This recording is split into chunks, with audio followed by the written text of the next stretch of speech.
ராகுல் ஒரு பையன், சின்ன பையன் பேசினதை நான் கேட்டேன். அந்த குழந்தையோட பேச்சு மனசு ஏதோ செஞ்சிருச்சு. உடனே உங்க எல்லாரையும் பார்க்கணும்னு தோணுச்சு, உங்க எல்லாரையும் கூட பேசி ஆகணும்னு தோணுச்சு. உங்க எல்லாரும் கூட நான் நிற்பேன், நீ தொடர்ந்து நிற்பேன் சொல்லணும்னு தோணுச்சு.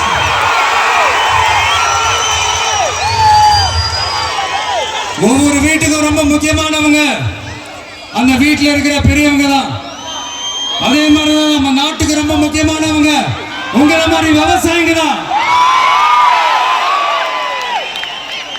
அதனால உங்களை மாதிரி விவசாயிகளோட காலடி மண்ணை தொட்டு கும்பிட்டுதான்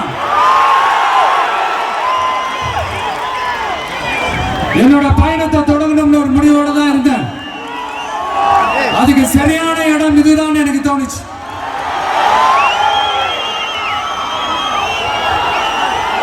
என்ன உங்க வீட்டில் இருக்கிற ஒரு மகனா என்னோட கள அரசியல் பயணம்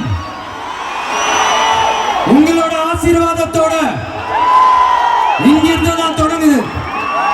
நம்மளுடைய முதல் மாநில மாநாட்டில் நம்ம கட்சியினுடைய கொள்கையை பத்தி எடுத்து சொன்ன அதுல ஒண்ணுதான் இயற்கை வள பாதுகாப்பு. சூழலியல் மற்றும் காலநிலை நெருக்கடியை எதிர்கொள்ளக்கூடிய இயற்கைக்கு ஊறு விளைவிக்காத பகுதிசார் மாநில வளர்ச்சி பரவலாக்கம். இதான் நாம் அறிவிச்ச அந்த கொள்கை. இதான் நான் இங்க சொல்றதுக்கு காரணம் ஓட்டு அரசியலுக்காக இல்ல.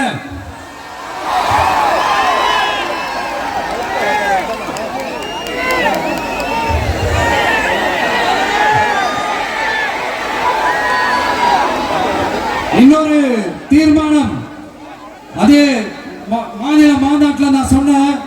அது விவசாய நிலங்கள் பாதுகாப்பு கொள்கை தீர்மானம். அதுல காஞ்சிபுரம் மாவட்டம் பரந்தூரில்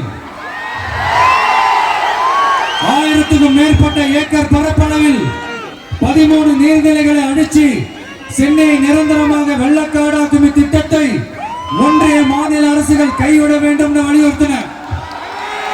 அது மட்டுமில்லாம இந்த மண்ணுக்காகவும் மக்களுக்காகவும் நம்ம விவசாயிகள் பாதிக்கிற இந்த திட்டத்துக்கு எதிராக சட்ட போராட்டம் நடத்தவும் தயங்க மாட்டோம்னு சொல்லியிருந்தோம். அதை இங்க உங்க முன்னாடி ரொம்ப ஸ்ட்ராங்கா வலியுறுத்துறேன்.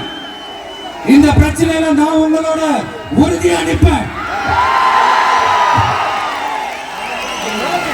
இன்னொரு முக்கியமான விஷயம், நம்மள ஆண்டுகிட்டு இருக்கிற ஒன்றிய அரசுக்கும் மாநில அரசுக்கும் நான் சொல்லணும்னு நினைக்கிறேன். நான் இங்க வளர்ச்சிக்கு எதிரானவெல்லாம் கிடையாது. ஏர்போர்ட்டை வரக்கூடாதுன்னு நான் சொல்லல, இந்த இடத்துல வரக்கூடாதுன்னு நான் சொல்றேன். இத நான் சொல்லலன்னு இவன் வளர்ச்சிக்கு எதிரானவன் அப்படி இப்படின்னு சொல்லி ஒரு கதையை கட்டி ஆரம்பிச்சிருவாங்க. நமக்கு அதை பத்தி எல்லாம் கவலை இல்லைங்க. எல்லாத்துக்கும் மேல இன்னைக்கு இந்த பூமியில வாழ்ற எல்லா உயிரினங்களோட இருப்பையும் புவி வெப்பமயமாதல் பயமுறுத்திட்டு இருக்கு. அதனுடைய ரிசல்ட் தான் ஒவ்வொரு வருஷமும் இந்த மழை காலத்துல வெள்ளத்துல சென்னை சிட்டி எப்படி தத்தளிச்சுக்கிட்டு இருக்கிறத நம்ம பாக்குறோம். இப்ப ரீசன்ட் டைம்ல எடுத்த ஒரு அறிவியல் ஆய்வுல இப்படி ஒவ்வொரு வருஷம் சென்னையில வர ஃப்ளட்டுக்கு காரணமே இங்க இந்த சுற்று வட்டார பகுதியில் இருக்கிற சதுப்பு நிலங்களை நீர்நிலைகளை அழிச்சது தான் சொல்லுது. இப்படி ஒரு சூழல் இருக்கும் போது 90% ஆஃப் விவசாய நிலங்கள் 90% ஆஃப் நீர்நிலைகளை அழிச்சு இங்க இந்த பரந்தூர் விமான நிலையத்தை கொண்டு வரணும்னு எடுக்கிற அந்த முடிவை எந்த அரசா இருந்தாலும் அது மக்கள் விரோத அரசா தான் இருக்க முடியும்.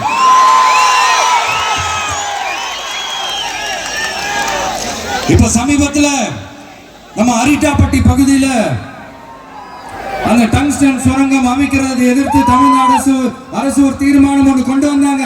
அதை நான் மனப்பூர்வமாக வரவேற்கிறேன். ஆனா அதே நிலைப்பாட்டை தானே இங்க நம்ம பரந்தூர் பிரச்சனையில எடுக்கணும்.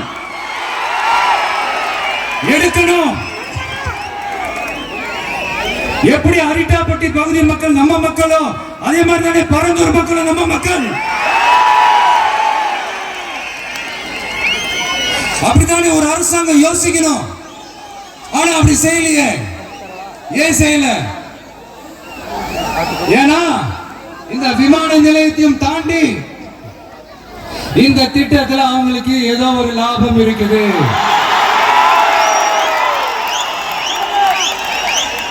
அதை நம்ம மக்கள் தெளிவா புரிஞ்சு வச்சிருக்கிறாங்க. நம்மளுடைய ஆட்சியாளர்களுக்கு ஒரு சில கேள்விகள். நீங்க எதிர்கட்சியா இருக்கும் போது 8 வழிச்சாலையை எதிர்த்தீங்க, அந்த காட்டுப்பள்ளி துறைமுகத்தை எடுத்தீங்க. அதே தானே இங்கேயும் அதே நிலைப்பாடு தானே இங்கே எடுக்கணும். எதிர்கட்சியா இருக்கும் போது விவசாயிகளுக்கு ஆதரவு, ஆளுங்கட்சியா இருக்கும் போது விவசாயிகளுக்கு எதிர்ப்பா? எனக்கு புரியலையே.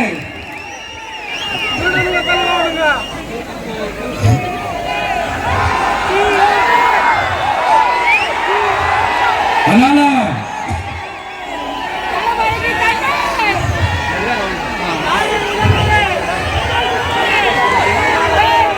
இனிமேலும் சொல்றேன், உங்க நாடகத்தெல்லாம் பார்த்துக்கிட்டு மக்கள் சும்மா இருக்க மாட்டாங்க. நீங்க உங்களோட வசதிக்காக அவங்களோட நிக்கிறதும் அவங்களோட நிக்காம இருக்கிறதும், நாடகம் ஆடுறதும் நாடகம் ஆடாம இருக்கிறதும், அது சரி. நம்புற மாதிரியே நாடகம் ஆடுறதுல தான் நீங்க கில்லாடிகளாச்சு.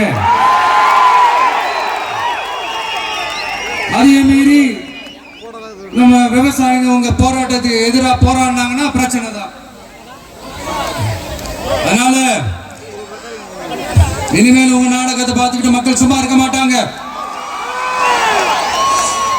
உங்களோட இந்த விமான நிலையத்துக்காக நீங்க ஆய்வு செஞ்ச இடத்தை மறு ஆய்வு செய்யணும்னு ஒன்றிய அரசுக்கும் மாநில அரசுக்கும் நான் கேட்டுக்கிறேன். விவசாய நிலங்கள் இல்லாத இந்த பாதிப்புகள் குறைவா இருக்கிற இடங்களா பார்த்து உங்களுடைய விமான நிலையத்தை கொண்டு வாங்க. வளர்ச்சி தான் மக்களின் முன்னேற்றம். ஆனா அந்த வளர்ச்சின்ற பேர்ல நடக்கிற அழிவு மக்களை ரொம்பவே பாதிக்கும்.